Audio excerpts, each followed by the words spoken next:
is the Threat Intelligence Weekly Hot Shots. This is episode 3, folks. And as always, we have the incomparable Alex Ryan. I think that's a compliment when they say the incomparable Carol Burnett or something like that. I'm going to take the compliment. Yeah, incomparable, because no one compares to Alex. How's it going, Alex? This is episode 3 of our weekly Hot Shots. How you feeling this week, April 26th? Yeah, it's great. It's been a crazy week, but I think we have some pretty interesting and amusing topics, at least 2 of them, to discuss today in our Hot Shot. So pretty excited. Then let's get to it. All right, I can't not laugh. Okay. So, I need you to pronounce. A threat actor came on the scene. They're named Blackjack. They're possibly state-sponsored, given their attack target, which is Russia, and they're most likely politically motivated because of that.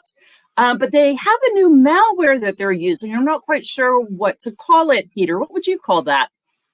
What would I call this? Well, it is a name, and it rhymes with Tuxnet. So I don't think we need to bleep out Fuxnet because it is the name. It is the name. It's a proper name. So yeah, what are you going to do? Okay. There's nothing you can do. Rhymes with Tuxnet, but... Yes. So hats off to you, Blackjack. All right. So what's this one about? Yeah. Besides being an amusing name. So one of the things about this group is they're really focused on OT environments, which is, nothing new. But what was interesting was that they were going after Russian OT targets, and they used several levels of compromise to execute this attack. And one of the last pieces was using Fuxnet malware. But what the attack is really about is teaching us the different levels that this attacker went through to actually get to the devices that they were looking for. And the whole point, right, the impact of this attack was data destruction. They wiped the devices as well as network denial of service. They send a bunch of packets until the sensor devices could no longer work and they had to be rebooted. However, the attacker had turned down all of their routers so that the remote connection to do the reboot was ineffective. So it really was a multi-stage attack. And they took, they were saying up to 82,000 sensors offline. And these sensors are things that monitor the amount of carbon dioxide for fire or smoke or something like that. Now, so they must have, you know how they got the name? I just realized how they got the name. They also remotely turned on the microphone on one of the computers, and they heard the people within the systems as all this stuff was getting messed with, yelling out, "Fox! Fox!" And so they're like, "Oh, let's call it Net." Foxnet. There we go. All right. Like that? So anyway, the group that really did an amazing job of analyzing this and linking to the source material, you'll see down in the sources of this slide, was Clarity. Hope I'm saying that correctly. Their research group, Team 82. So great coverage on this. Go check those out. My point, my real thought on this when I was reading it was, oh, this is really interesting. And then I was like, oh, how would that affect me? Because all that needs to happen is that this malware's source code gets leaked, and that happens, and then that becomes available to a wider audience that maybe e-crime or, political entities that want to disrupt the U.S., like, the People's Republic of China, which leads us into our next slide. Yep. All right. So the U.S. government has been telling us, right, CISA and the FBI and all of these joint advisories have been coming out saying, look, our OT networks are really at peril against the People's Republic of China, which they call PRC. And so Volt Typhoon was one of these types of threats. And while Volt Typhoon's botnets have been taken out, Volt Typhoon is just one of many threat actors that are sponsored by the PRC to do similar kinds of work, attacks against the U.S. critical infrastructure. So We've had several in this past quarter in February and March, but what I did was I went back to the source article that was in May of 2024 that had some really good IOCs in that document, and I broke them out for you, and I'll show you in a slide a little bit. But if you really want to feel the sense of urgency, just read this quote. And when I say that I was researching water storage solutions, that meant I was panicked enough where I was like, well, I guess I need 2 weeks of water on hand because this is quite critical. And so Director Christopher Way from the FBI was saying that a timeline of about 2027 is when the PRC would want to start attacking. And I was like, what's up with 2027? Well, when the Chinese president came in for his current term, he said very directly by 2027, they want to incorporate Taiwan. That's peacefully. And if it has to be by force, then by 2030. So very clear directive, nice timeline. And we really need to get on it because they want to make it impossible for us to support Taiwan if that kind of event were to happen.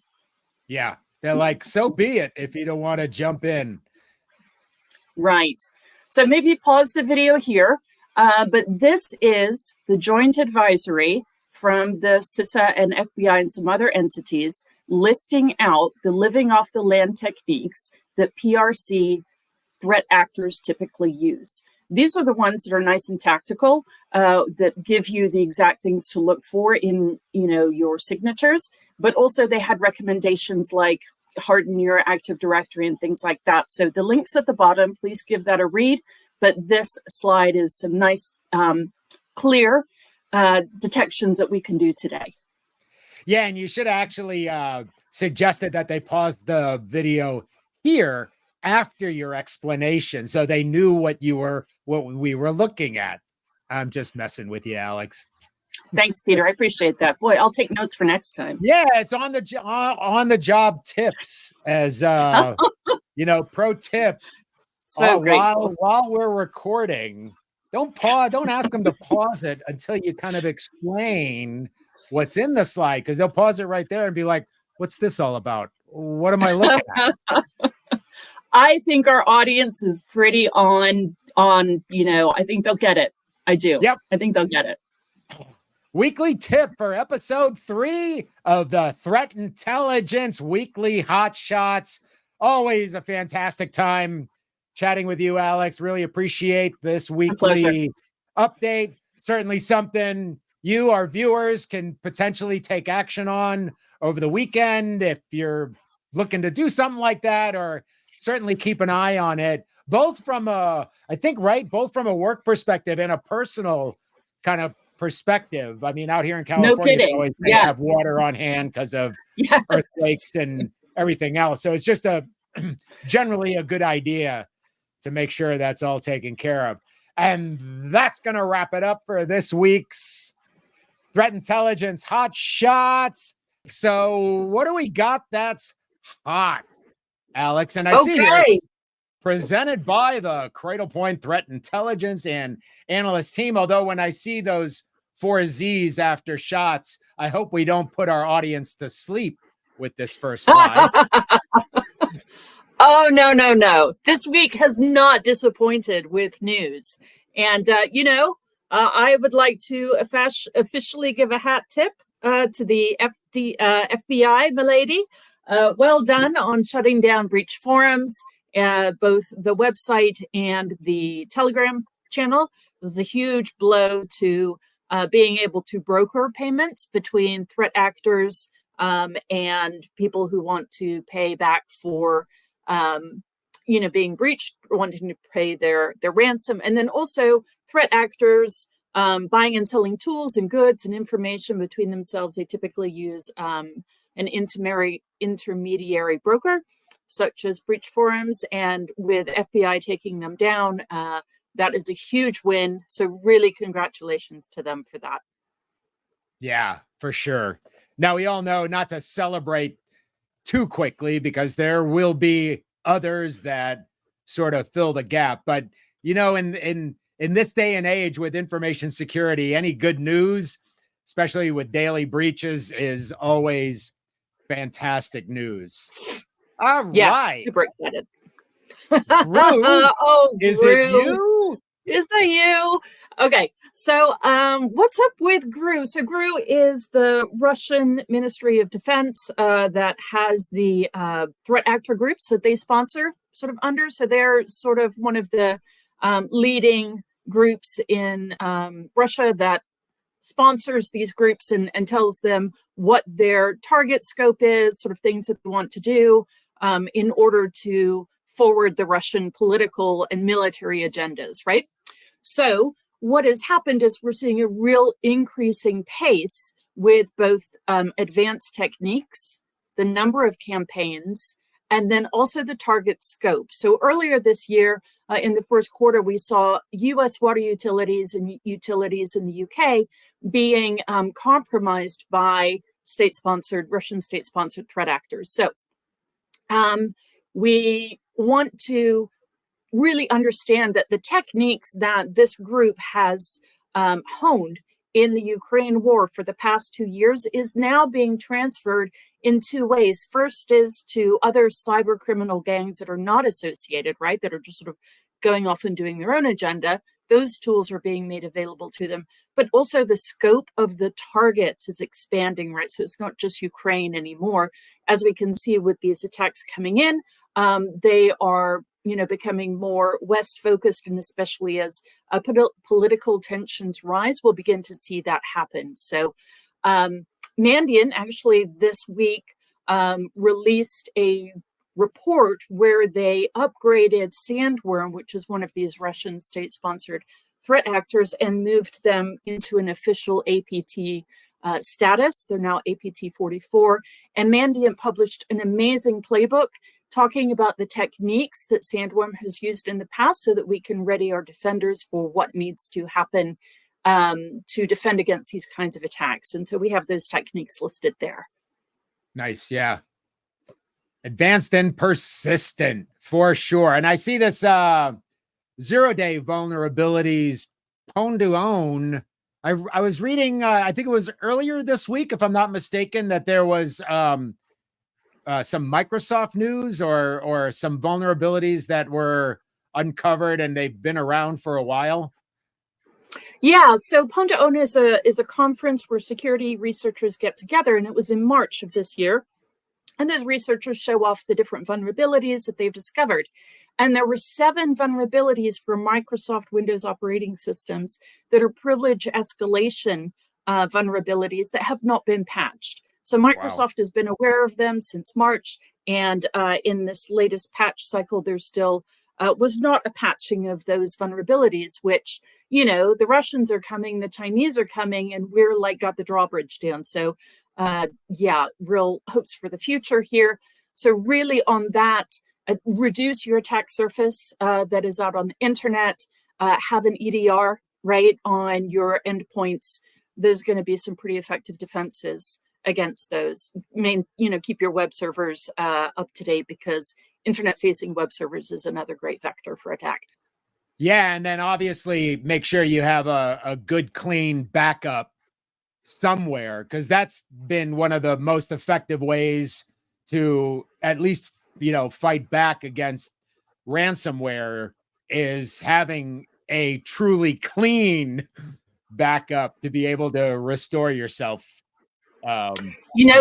That's an amazing point. Actually, I forgot this. Sandworm, they do wipers, right? So they don't want to encrypt and play ransomware games. They just want to take you down. So they will, if they detect that you've detected them, they will wipe your infrastructure. So you're 100% correct about offline backups, my friends. Offline, cold store.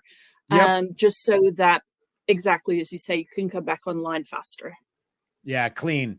And you don't necessarily need Iron Mountain.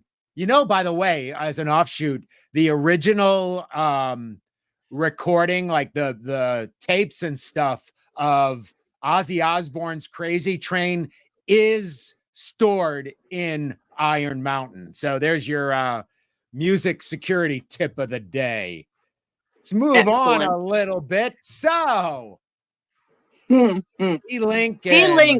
My friend, what is going on? Yeah, it's them again. So this week, there were 2 new vulnerabilities for D-Link routers put into the CAV-CIS's known exploited vulnerabilities list. So these are pretty high impact, right? You can make configuration changes if you hijack a session. You can see the username and password for that device if you get to a specific page, the get config page. So these are not high complexity attacks, and especially if you have the admin page open on the internet for these devices, which, you know, some of us have to administer our devices that way, is, you know, folks are going to be hammering on this because obviously it's out in the wild being exploited, and there are POCs out there. So you know, what to do about this D-Link stuff, because D-Link, a lot of these D-Link vulnerabilities are in routers that are end of life, out of service. So you literally cannot get patches. So the only really effective way to do this is to limit your attack surface and limit the access to these devices. So, you know, replace those D-Links. That's all you've really got. But if you have to have them up, you know, really try and put them, you know, off of the internet, and even internally, right? Because you've got insider threats. Just make sure that you limit internal access as well. For sure. And I just about a week ago, I was talking about the cuttlefish vulnerabilities, or more like attacks that are targeting these Soho routers. But it's just good, clean hygiene, not only for organizations, but just us at home with our edge devices, to make sure they're up to date. They got the patches, you know, changing your admin passwords. I can't tell you how many, you know, 10 dots and 192, 168 save settings I have from devices over the years. So big thing right there for sure. Impacts a lot of organizations. Fascinating stuff. That's going to be loud on the mic, that clap right there. I know it is, because I've done it before. Well, see, nobody went to sleep now. You were worried about that with the 4 Zs. That's right. They're up now. That's an action shot right there. So right on. Way to close out episode 4, Alex. Always appreciate your insight. And as I have every week, Alex Ryan, she's our senior threat intelligence analyst. I mostly get that correct each week. Me too, but let's not talk about the other names that I'm called.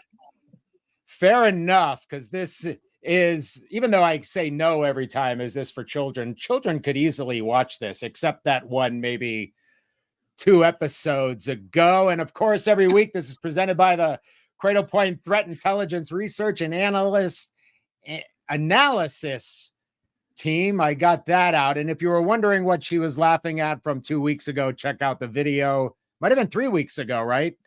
I had to bleep in, but that's here nor there. We're now in episode 5. So what do we got going on? What should people kind of keep an eye on this week and into the coming weeks?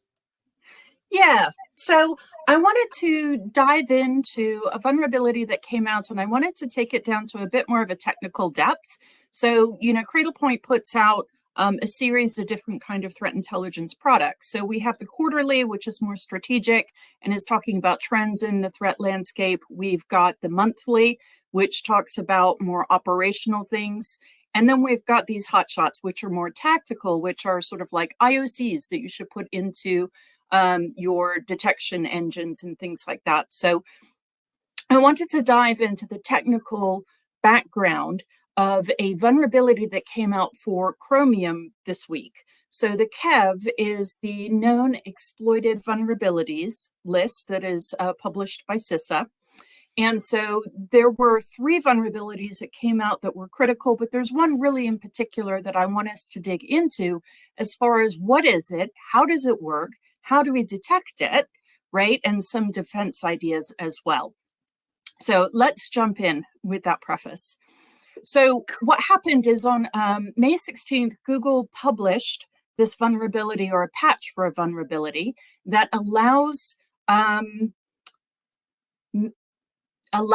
exploit codes to escape the isolation mechanism of the browser. Now, Chromium runs for Edge, Opera, Yandex, a lot. It's the underlying operating system or code base for a lot of browsers. So when Chromium vulnerabilities come up, it's not just Chrome that is affected. There are other browsers as well. Yep. So it's able to escape the sandbox or the isolation mechanism that Google has in their Chromium browser code base. This is the fifth critical one that has happened this year. So this is sort of, I certainly hope that we don't keep up this pace, right? But it's really important now that we really focus on detecting the attacks that are going to come from these kinds of vulnerabilities, given that we've got a slew of them right now. Yeah, okay? And I seem to remember updating my browser several times, almost like, every couple days there was a new patch on here. So I see crafted HTML pages causes heap corruption to run commands. So for those who don't know, what is a heap corruption? Right. So it's called memory. So there are two types of memory on your operating system. There is stack and there is heap. Stack is automatically allocates memory by the operating system, okay? And then in the heap, this is a dynamic allocation, and it's controlled by the developers who have written the code. And this creates an opportunity for developers to allow their code to execute outside of a sandbox, outside of isolation in the browser. So when a developer makes a mistake on their code, this is the type of exploit that can take advantage of that vulnerability.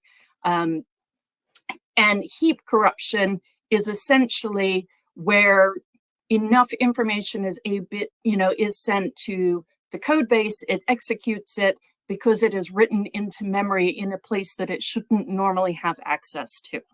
So, so that's how it's able to kind of circumnavigate or avoid the kind of the built-in sandbox in Chromium, I should say. Exactly. Yes, it is writing to a place that it should not normally write to. Yes. Well, anytime, in a lot of ways, this is it's an RCE, but an RCE, right on a browser rather than an entire system. Right. Crazy. So in this case, all they need to do is get a user to click on an HTML page, and that will deliver the code that will run in heap memory and will escape, right? Will write to a place that it's not supposed to. So a user simply has to click on an HTML, which is why it makes this so dangerous. Yeah. And we're not used to clicking on links at all, are we? Oh, no. Could you go back up for me?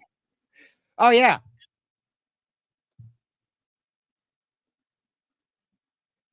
So in this case, how they're delivering this HTML or getting people to go to this, carefully crafted HTML page is using drive-by compromise. Now, this sounds like, it's opportunistic. Anybody could go there, but it's not true. Even though it's called drive-by compromise, you can certainly send phishing links, have a phishing link campaign that targets a specific industry or company in order to deliver this link. And also, we've seen mechanisms like search engine optimization to put links towards the top of your Google search results. We've seen ads at LinkedIn and other trusted platforms like a news website, things like that. So even though it's drive-by, it's not all that opportunistic. They can really place that link with high visibility to a group of people that they're interested in. Yeah. And then once they've executed this exploit code, it has the write, WRITE, capability, which means that it can install programs, change your data all over the place, and even create a user on that computer. So really big impact. How wonderful is that? I need a new user just out of the blue any time of day, Right. So obviously, impacting browsers. So I'm guessing this is how folks can kind of to look for. And I know before we went live, you were talking that this was an initial access type of attack. And so they kind of need these next steps, right? To then carry it out. Absolutely. So after initial access, they need to establish persistence. They need to exploit an additional code to continue on in the attack lifecycle. Usually after initial access, the next step is to download second stage malware. And so even though we can't see the script necessarily that the attacker is running after that initial access, we can see the commands that are executed by the operating system from that script running. Now, I know it's a lagging indicator. It's already happened, but sometimes that's what we've got, right? Yeah. Now, this, so you can see here, there are some second stage malware download commands. So these are just download commands, but these are the most common download commands that you're going to see using the programs of wget, curl, certutil, and PowerShell, maybe some VB script or JS script. So these are commands that I put into this slide that you can run on your computer to see what commands have been run. And the queries, or you want to query information from at least a month back from when the vulnerability was published. Because since Google knew that it had already been exploited for a while, it could have happened in your environment up to, let's just say a month. And using those commands, what you can do is you can run a batch script that just goes out to your other endpoints and gathers those logs.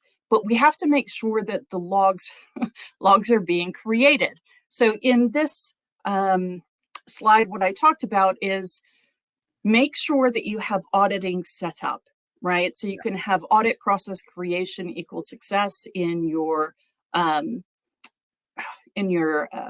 regex. You can have you can view the events through the Windows logs system or application, but again, that assumes that you're actually auditing. And then once you know that auditing is run, you can use a PowerShell command or what they call DOS key, which is essentially seeing the commands that are run by command.exe. You gather all of those together. You put them into an Excel spreadsheet because that's that's our number one tool. And then you group them, right? And you look for weird commands, especially obfuscated ones that have long series of characters and numbers that don't mean anything, those kinds of commands, because they've obfuscated the command, those kinds of things. But it's very easy to eyeball it and say, yeah, that's not right. Yeah, so of course. That is how you can see if this compromise has been run in your environment. And it's not really like a lot of people talk about doing that replay attack, but in this instance, you got patched, but now you just want to go back to see if anything had been kind of tossed in there without your knowledge. And so I see these are, probably the top commands you'd want to look for, right? Yeah. So once that initial access has been brought down, once the initial or the second stage malware has been installed, these are the types of commands that an attacker will typically run to begin reconnaissance both on the local machine and then expanding out into the network to look for domain information, find the administrators, things like that. So the first or that slide just before and this one as well, these are good detections to have on all the time. It's not necessarily just for this vulnerability. It can be used for all vulnerabilities in the future because these are common commands that we would see and could give you indicators of compromise for many different types of vulnerabilities. Yeah, local and system-wide. Exactly. Wow. Boy, they're just going after everything. But it makes sense. You gotta keep looking. Yeah, if you're a criminal, of course. I was about to say, Peter. Hey, so oh, your friends, your local friends, right? The media I know we want to keep this under 15, but the media, kind of tosses out that term hackers. But really, in the security community, hacker is a good thing, or a white hatter. The bad hackers should be just called criminals. So when the term hacker is really someone who takes things apart, puts it back together, tries to figure out what's going on, but it's kind of gotten this bad connotation over the years. So I don't know how you feel about that, but I'm of the side where hackers are good, and if you're committing crimes as a hacker, then you're a criminal. So yeah, back in the 2000s, right, we had black hats and white hats and gray hats. And now we just call them threat actors, which I think helps delineate that this is criminal activity. Absolutely. All right, let's get to it then. Our weekly hot shots presented by the Cradlepoint Threat Research and Analysis team. I can't remember if I actually introduced you, Alex. She's our senior threat intelligence analyst. Take it away. All right, very good. So there has been a theme in the past 3 months, now going into 5 months, about the attacks on water utilities. Now, Microsoft in this report does say OT environments, but within the report that they published just yesterday, they talk specifically about water utilities. And so we're really going to address the threat actors that we've seen targeting water utilities, local government, local utilities that typically don't have as many cybersecurity controls as other businesses. So Microsoft is reporting on the profile of the devices that are being targeted by these threat actors. And that's going to be your PLC and HMI devices. And those are just either programmatic or human interfaces that control the operating system, or sort of the operating system of these OT devices. Now, most of these devices are internet accessible, they have weak passwords, and they have known vulnerabilities. And this is all something that we've known about OT devices. So really, the conversation is not about what is the target. We really know a lot about the target and the types of techniques that they're using. And we also know a lot about the threat actors that are targeting these water utilities. And so that's primarily Chinese and Russian state-sponsored actors. The top two that we're seeing is Fancy Bear out of Russia and then Vanguard Panda out of China. And if you look at the techniques that are most common to these two threat actors, it's credential phishing campaigns. So make sure that you have some sort of isolation with your browsers so that your folks can't put their credentials into these credential harvesting websites. And then we're also seeing data exfiltration. And the data exfiltration is not encrypted. It's over over protocols such as FTP, which are unencrypted. So make sure that you have your keyword detections in your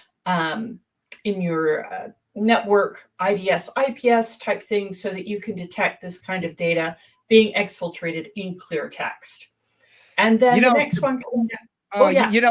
For stage actors, you have to have the triple threat: the actor, singer, dancer. Now, for these devices, they got the triple threat for the bad actors: the internet, bad passwords, and known vulnerabilities. I just had to toss that in. Nice. Okay, so when I say that something is an increasing threat, I just wanted to show a visual to see what we really mean by that. Now you can see that Q4 of 2023 was really bad, right? Wow. So we see some activity in 2023, and that's when we start seeing the advisories coming from the FBI and CISA and these joint advisories, right? So that's sort of our early warning system going, hey, and then it's kind of quiet, and then bam, Q4 was off the charts. And that's where we really see the government entities, really putting out the advisories, the information, really trying to raise the red flag for us. And so, we're coming into Q2, and we expect that these trends will continue based on what we're seeing from Microsoft and based off of the fact that we're continuing to see advisories come from our government entities warning about this. So these are the ways that we can tell that this threat really is increasing. So do you think those ones, the early ones in 2023, now that, they kind of warned us along the way, were more reconnaissance type, or kind of seeing what they might be able to get away with, and then, hit hard in Q4? The visual certainly does lead to that conclusion, right? So that could definitely be a possible conclusion because, yeah, the activity in Q4 was really strong. And I think that we're going to see that continue in that type of trend. It's heating up, and I don't think it's going to stop. Yeah. And it's not just, water utilities. It's pretty much all the various utilities out there. Right. And I wanted to talk about timeline. Now, we've mentioned this in one of our previous hotshots, and it was talking about the timeline and why it's becoming more urgent. And maybe, as you say, Peter, we're beginning to see threat actors testing the system, see what they can get away with, is that in 2027, right, China definitely wants to distract the American people with difficulties in our homeland so that we're not paying attention to geopolitics and perhaps what China is trying to do as far as increasing its presence in the South China Sea and, definitely tense relationships with Taiwan. So between 2027 and 2030, we should begin to see these types of attacks definitely begin to come to fruition because, like with Fancy Bear, they are doing data espionage, but it's also very quiet. They're using living off the land techniques to not be detected because their true aim is that in 2027, they will then use the compromises that they have built today to actually disrupt service. Wow. They playing the long game, eh? Don't burn off any 0 days today. We're gonna hold those in our pocket for the next couple of years. Indeed, yes, that's absolutely correct. And China has in the past played the long game, so this really is in keeping with their style. Yeah. So that's how we can kind of predict what's going to happen coming up, right, in the next 3 years. So there you go. So I wanted to talk about the living off the land techniques because those advisories that were published by the Joint Advisory, FBI, CISA, those kinds of agencies was talking very much about the living off the land techniques. So we want to reiterate, what does that mean? And I was doing some additional research this week and looking at PowerShell commands. PowerShell is by default sent in the clear, right? So not encrypted. Now you can configure it to be encrypted. And if you use a tool like WinRM, that is going to encrypt it. But by default, those PowerShell commands, if you're using PowerShell, go in the clear. So it really is worth detecting and looking at those PowerShell commands that would go over in the clear. You've also got PSExec, which is a very handy tool that threat actors use in lateral movement. And again, it's sent in the clear. And then we're also seeing, like I said, a lot of data exfiltration over unencrypted channels like FTP. So we really do have opportunities to do detections without having to have, say, an SSL break in the communications and things like that. So I would definitely urge folks to take advantage of what we have. You don't need a new fancy tool. Just do some basic detections on keywords and you'll be surprised at what you find. Yeah, nice. And just another, I would say, reminder to be aware of your surroundings, make sure everything's locked down, make sure isolation, whether it's, the just traditional, having your OT at least 30 feet away from your IT. As always, we're hitting episode 7. I might have mentioned that at the top, Alex. Our weekly hot shots presented by the Cradle Point Threat Intelligence team, which you are a big part of. So what's hot this past week? You bet. Okay, so I really wanted to talk about the ransomware, the Ransom Hub, ransomware as a service, new player in our ransomware, plethora of players. So it's a new cyber gang that has turned up, and they have a new malware, and the malware is called Ransom Hub. Now, the group is also going by Ransom Hub, but one of the reasons that I wanted to sort of really highlight this new platform that's coming up is the speed at which it came up. So we'll talk about some other sort of indicators about why I think we're going to see this more in the future, this ransomware. But just to start, it came online in February. In March, it had 27 attacks. In April, it had 26 attacks. And it's ranked as the 5th most attacks in April, behind Play, and then Lockbit and Blackbuster. So it has landed and expanded fast. And one of the indicators or sort of reasons that we think this is that these are veteran operators, right? These are not folks who are just new to the RAS game. These are folks that have come from other RAS platforms that have come and gone just recently, especially Lockbit and Alpha V. So we're seeing this, what we expect to see, sort of this movement of affiliates and ransomwares in the environment in sort of a very organic way. And so this is Ransom Hub coming up with veteran operators, and we're seeing some big affiliates move over to Ransom Hub. So that's another indicator that we're going to be seeing this going forward. We've got some Noboris, I think, is one of the affiliates that is moving over. And then we're also seeing that the Change healthcare data that was leaked back in February, and then we had that big Alpha V exit scam situation. That healthcare data is being sold on Ransom Hub, which means that they're also working as a broker between different buyers on the dark web. So again, an indicator that this is a pretty mature group who is running this ransomware as a service gang. And they get straight to the point in their name, don't they? Ransom Hub. It's like, no question what's going on this site. Yeah, absolutely.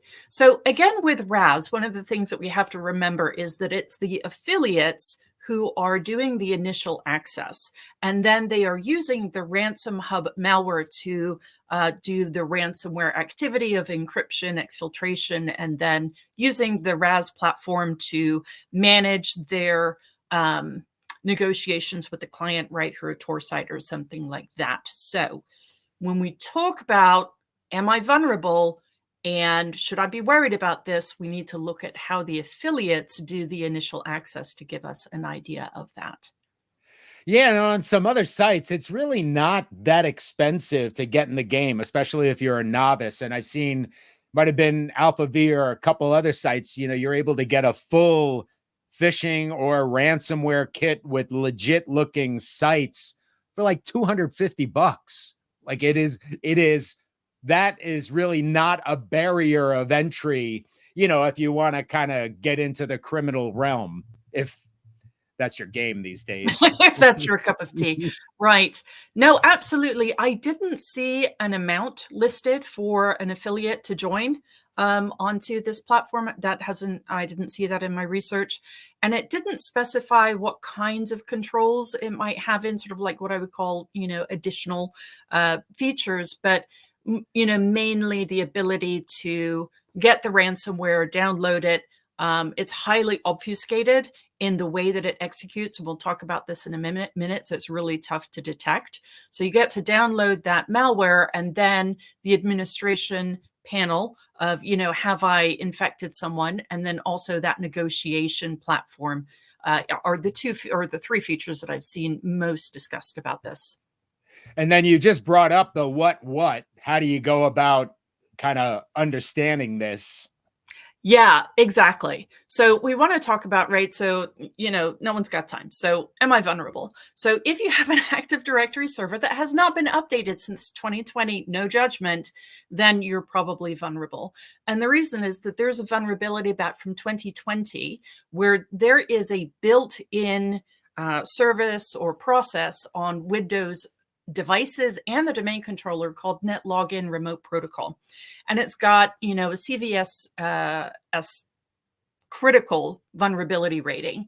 And so you can use this protocol from any domain joined device in order to contact the Active Directory domain server and use a privilege escalation to get access to that Active Directory server. And you would be in administrative privileges. Now, for me, anytime I hear Active Directory compromise, I hear cred dump. So even if your affiliate is coming in and is going to deploy Ransom Hub, when they compromise Active Directory, 99.9, I am sure that they're going to do a cred dump, exfiltrate those credentials for sale with an initial access broker. So there are going to be additional activities associated with this ransomware infection. But, obviously their end goal is to deploy the ransomware and ransom the victim. Now, as just a few minutes ago, when we were prepping for this, you were telling me about this whole safe mode situation and how scary that could be. Yeah, absolutely. This falls into the things Alex doesn't like category. So a feature of this ransomware is that it will reboot the device that it wants to encrypt, and it will boot it into safe mode, and then it will begin the encryption. And this is important because a lot of us defenders have, host-based detections, EDRs. And one of the detections that they have is that if files are beginning to encrypt very quickly, or just wow, a whole bunch of stuff being encrypted, the EDR will shut down that process and stop the encryption from continuing. Mm-hmm. However, when you're in safe mode, the EDR typically isn't running. And so that defense won't be effective. So I really don't like this one. And it's quite an advanced feature. So this malware is actually a third iteration. It used to be Knight ransomware, which version 3.0 of Knight ransomware was sold in November of last year. And before that, it was Cyclops. So we definitely see sort of this iteration on the code base for Ransom Hub, which means that hopefully we'll have indicators in the past for those other two ransomwares that would alert for Ransom Hub. But because of the advanced obfuscation that they have built into Ransom Hub, that's kind of a lower probability right now. Getting more sophisticated as the days, weeks, and months go on. And of course, if any of you would like to dig a little, I'm not done jabbering.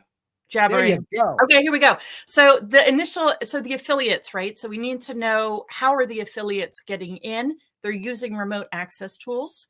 And then for lateral movement discovery, how do you find the Active Directory server? They're using NetScan. So if we're talking on the defender side, like how do I look for this on a threat hunting, or how do I defend myself, right? Definitely patch your Active Directory servers. But if for whatever reason you can't do that, most of the IOCs are host-based hash files. And we all know that that's like very easy for the attacker to change that hash signature. And so that's a really tough, it's not a high confidence or a high probability that those are going to hit every time. But social engineering users to download remote access tools, that's one of the key ways that remote access tools get downloaded. So either social engineering or if somebody downloads an infected software. So and typically they're going to do that on their browser, right? Either they're going to be socially engineered to go to a website, pull it down, or, they're going around looking for something and then they download a software that's infected. So having, downloaded content review is really important. So this is called browser isolation in the industry, right? So being able to put the browser into a sandbox that is even off of the computer, right? Not a local sandbox, but a remote sandbox in the cloud in order to do content disarm and reconstruction for what the user is downloading. That will be a really good defense against just even getting, the initial access stopped, thwarted. And then for threat hunting, looking for scanning activity with the NetScan tool, and then unexpected remote access tools. If you can detect applications on your network and the ports that, Atera and Splashtop are using, look for those, and that might lead you to an infection in your environment. Okay, I'm done. key information as I jump the gun to the sources. So if you'd like to dig any deeper into this particular, critical situation, obviously we provide the links and sources, but I know you wanted to point out the NCC group research, and why is that? Yeah, absolutely. So I did quite a bit of research to get this all together. So shout out to the security researchers for making this all easily accessible for us all. But I really like research posts that tell me, like, technically, like real technical information, like what's the command, what's the port, how does this all work together? And sometimes there's a sort of like this hand wavy, oh, it just does this, and I'm like, I need more. So I found this blog called NCC Group Research Blog, and they had some really great technical information in there. And I looked through some of their other blog posts, and they still had really good depth in there. So I found a new source, just thought I would pass it on because we always need good quality sources. So I just wanted to shout out to NCC Group Research. What do we got this week? All right. So I wanted to talk about info stealers. And if I were to say one of the number one issues that I'm concerned about right now, info stealers just went to the top of the list. This is going to be as basic as, do I have antivirus, right? Do I have an antivirus? Do I have info stealer defenses and detections? Because this has gone boom. So the context in which is that we're really seeing this explode, or the impact of an info stealer, is the Snowflake incident, where data was stolen from Snowflake databases and exfiltrated out, and now we're seeing them sold on the breached forums. So let's take it from the top, over on the left-hand side. So we have reconnaissance happening here, and the reconnaissance is an attacker using an info stealer in order to get legitimate credentials from a user, okay? So to get an info stealer to a user, it's typically done either by a drive-by opportunistic, download by a user, or it's targeted using maybe a social media platform or something to send a URL to a specific user.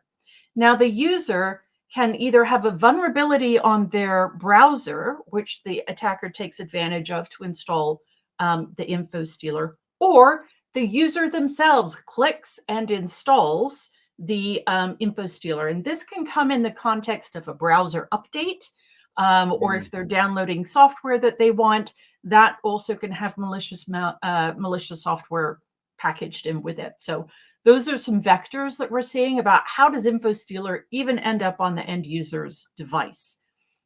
Yep. So the info stealer takes the cookies, the credentials, sometimes cut and paste information, sometimes snapshots of the screen, of the person's screen. And we'll get into that in the next slide a little bit, but that's how they take the data, they exfiltrate it out. Now that they have the credentials and they know who it's from, and they know that this person is an administrator and that their company is working with Snowflake, right? Snowflake has them on their little logo of who our customers are or whatever. Maybe they just try it, right? This is all called credential stuffing. So I take legitimate credentials, I just try every combination of username and credentials that, pair that I've gotten, and see what happens.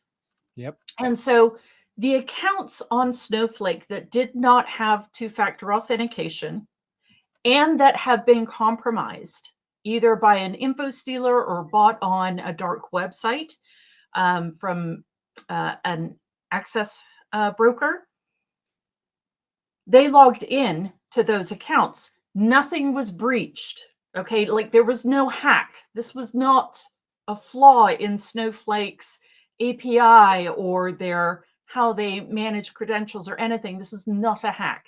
This was simply credential stuffing with legitimate credentials. So yeah, Snowflake if you got stolen valid credentials, you hit the site, you're in. The interesting thing I always find about credential stuffing is because they use so many combinations, even like a 0.02% success rate could still mean tens of thousands of getting ins. Exactly. And yeah, the math is against you, right? Yeah. It sounds small, but the impact is still big. So one of the ones that I really wanted to focus on, a customer of Snowflake that did have credentials that were compromised and were logged into, is Pure Storage. And Pure Storage had partnered with Snowflake in order to get analytics and governance from Snowflake. But in order to do that, they needed access to the data to do those kinds of analytics.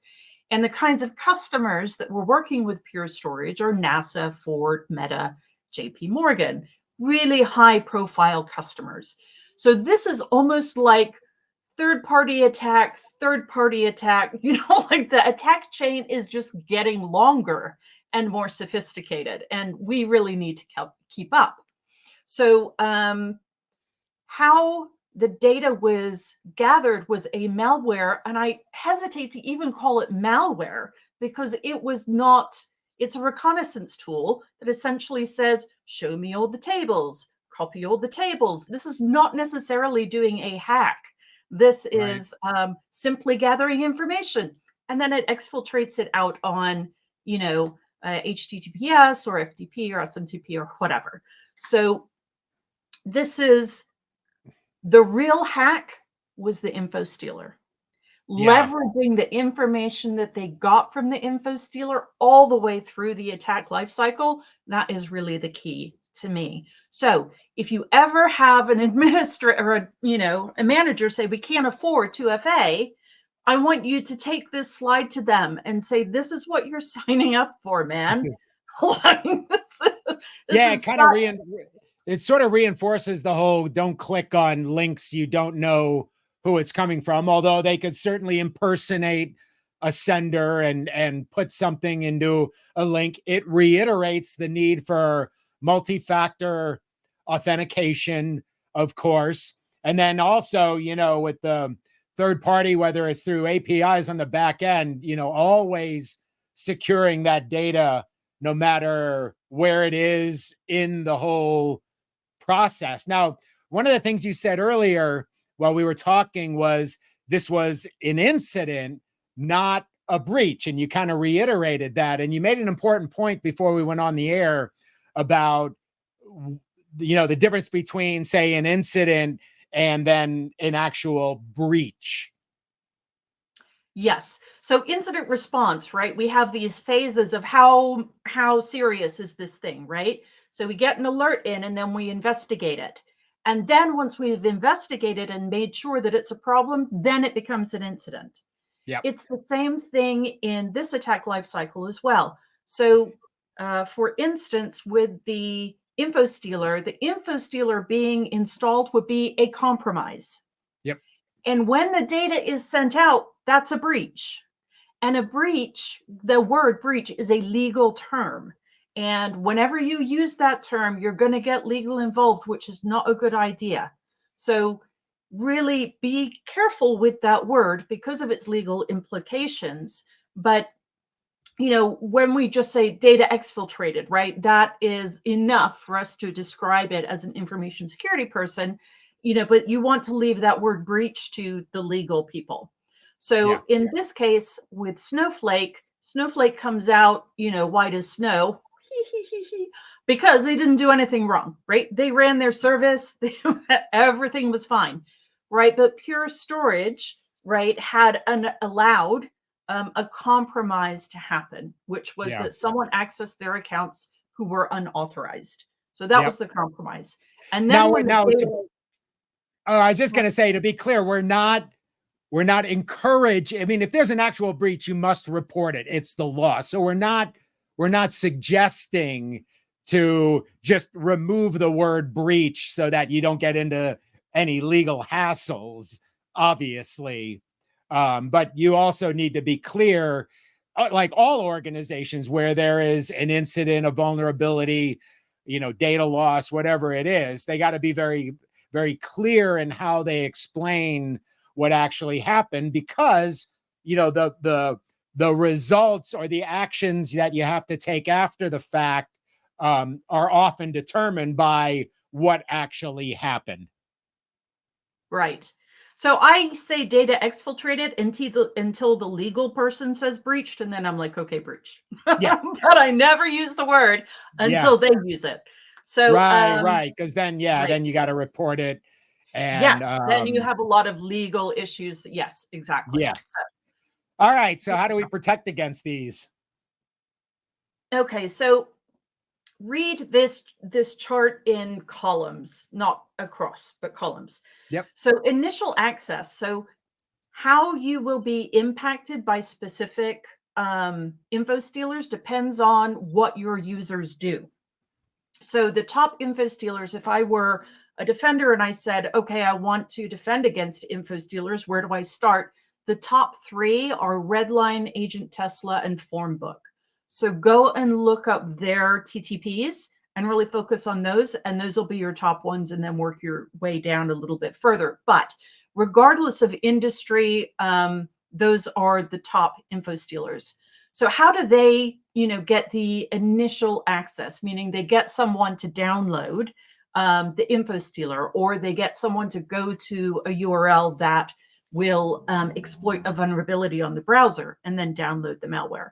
So we've seen LinkedIn messages and social engineering, and those are typically targeted attacks, right?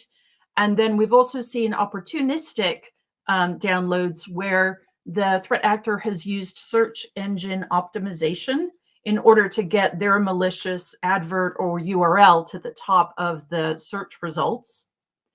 So those are the top ways that we see threat actors interacting or trying to get users to download this this malware, the info stealer malware. How do you stop it? Okay, this is a real proactive step, and to be honest, like with most attacks, defense, proactive defense is going to be your number one control, is to stop the download, right?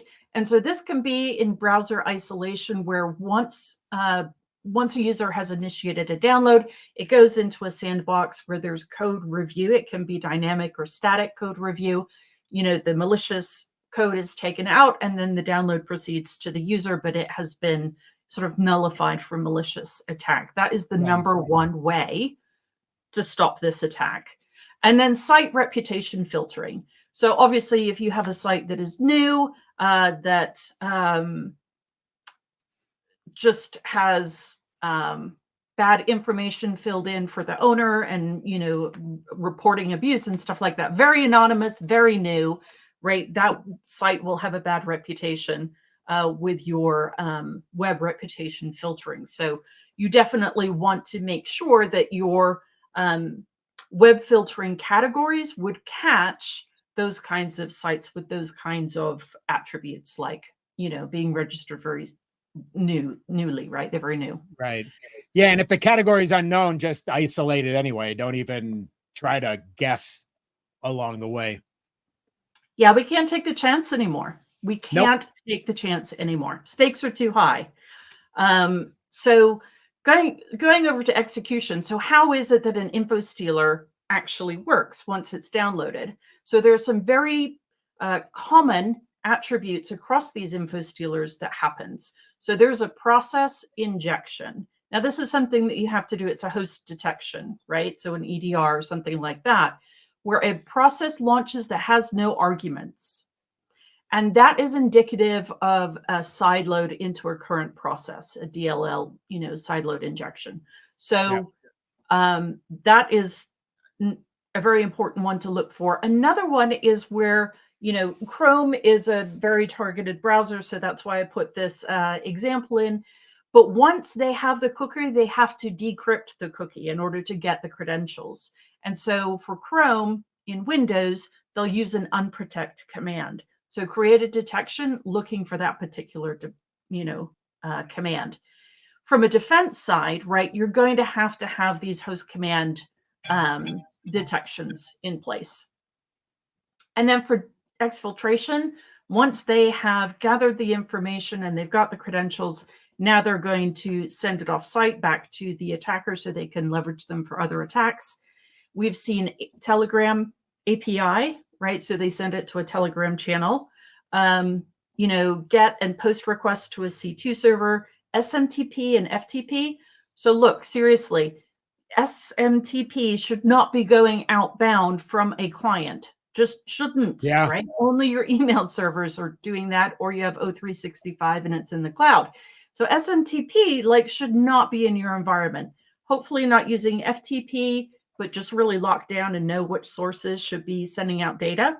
So those are some examples of how these stealers send the data out that you could detect them. And so the defenses that you have here are, again, site and IP reputation filtering. And then also, like we discussed, filtering the outbound ports that are unexpected or completely should not be happening. So, yeah. And then isolating the stuff you just have no idea about. Could we go to the sources slide? Oh yeah, I'm sorry. I tend to do that. I just plow forward and I know you're like, get this over with. So Atomic Red Team had amazing scripts that you can run in your environment that are safe, that you can see if you can detect these things. Oh, nice. Yeah, total copy and paste situation. You just run the commands on the client. Do you get a hit anywhere off of your controls and monitoring, so that you can figure out whether or not you're defended against some of these attack types? So really would recommend taking a look at those, because it's the nitty gritty. Yeah. And kind of helps you figure out, where the holes potentially may be, which, these days it could be anywhere. We're all very holy. We all have a lot of holes. Oh boy, every week it's something else. It's either ransomware, credential stuffing, or info stealers. And that's why we do this every single week, is because new stuff pops every day, all day around the world. And we'll be here to report on it